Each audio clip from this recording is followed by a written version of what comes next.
Quand on est dans une relation avec un PN, on perd peu à peu notre lucidité. Et c'est ça la première violence. Parce qu'on ne s'en rend pas compte tout de suite. On glisse doucement, on s'adapte, on se tait, on doute. Mais au fond, il y a toujours cette petite voix, cette étincelle, ce quelque chose en nous qui nous murmure « fuis ». Le problème, c'est qu'au moment où cette voix devient plus forte, on est déjà coincé. Dès le début de la relation, quand le masque tombe, quand il commence à se montrer tel qu'il est vraiment, on a encore un peu de lucidité. On sent que l'autre a un problème. On voit des signes. On capte que quelque chose cloche. Peut-être qu'on le sait déjà, qu'on a affaire à un PN. Peut-être qu'on met déjà les bons mots et instinctivement, on cherche du soutien. On commence à parler, à poser des questions, à s'ouvrir à l'extérieur. Mais ce qu'il faut comprendre, c'est que si le PN montre son vrai visage, même tôt dans la relation, c'est qu'il est déjà sûr de son emprise. Il sait qu'il a déjà verrouillé certains leviers. Il sait qu'il a déjà commencé à te piéger. Et ce piège, ce n'est pas juste émotionnel, c'est aussi environnemental. Il ne se contente pas de manipuler tes émotions ou de jouer avec ton cœur, il va plus loin.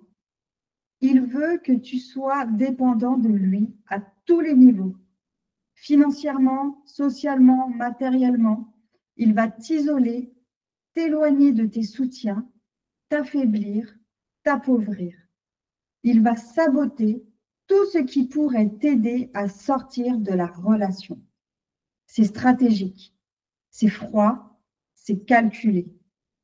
Le PN n'a pas d'amour, pas d'empathie. Ce qui a de la valeur pour toi devient une arme pour lui.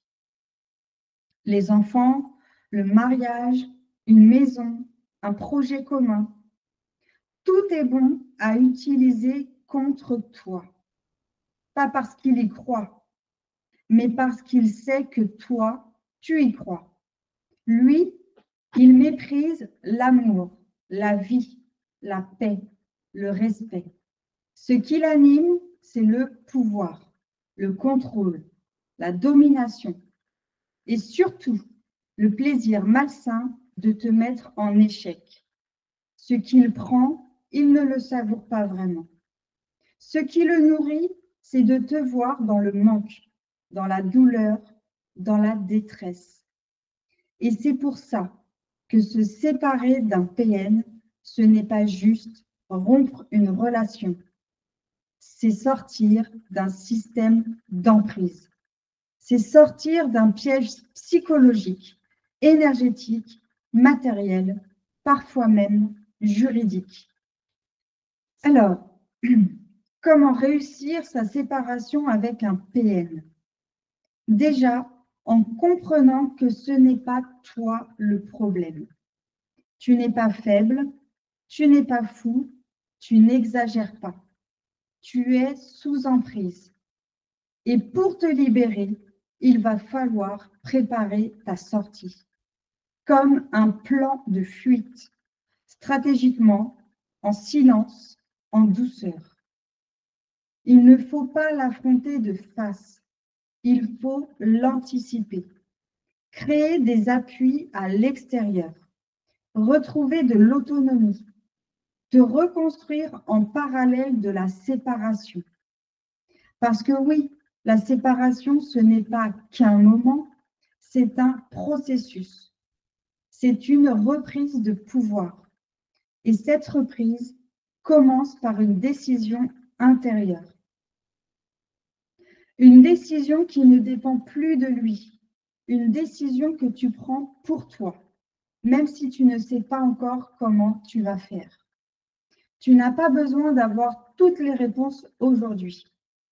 Tu as juste besoin de choisir ta liberté, et de t'y tenir, jour après jour, pas à pas. Parce qu'on ne quitte pas un PM d'un coup. On s'en libère étape par étape, avec de l'aide, du soutien, des ressources et beaucoup de courage. Mais je te le promets, c'est possible. Et c'est la plus belle chose que tu puisses faire pour toi. Tu mérites la paix. Tu mérites l'amour vrai. Tu mérites de reprendre ton pouvoir. Si tu te reconnais dans ce que je viens de partager, n'hésite pas à le dire en commentaire. Tu n'es pas seul et ta voix compte. Et si tu veux aller plus loin, pense à t'abonner ou à me rejoindre dans mes accompagnements en cliquant sur les liens dans la description. C'est le moment de reprendre ta vie en main. Et je suis là pour t'y aider. À très vite.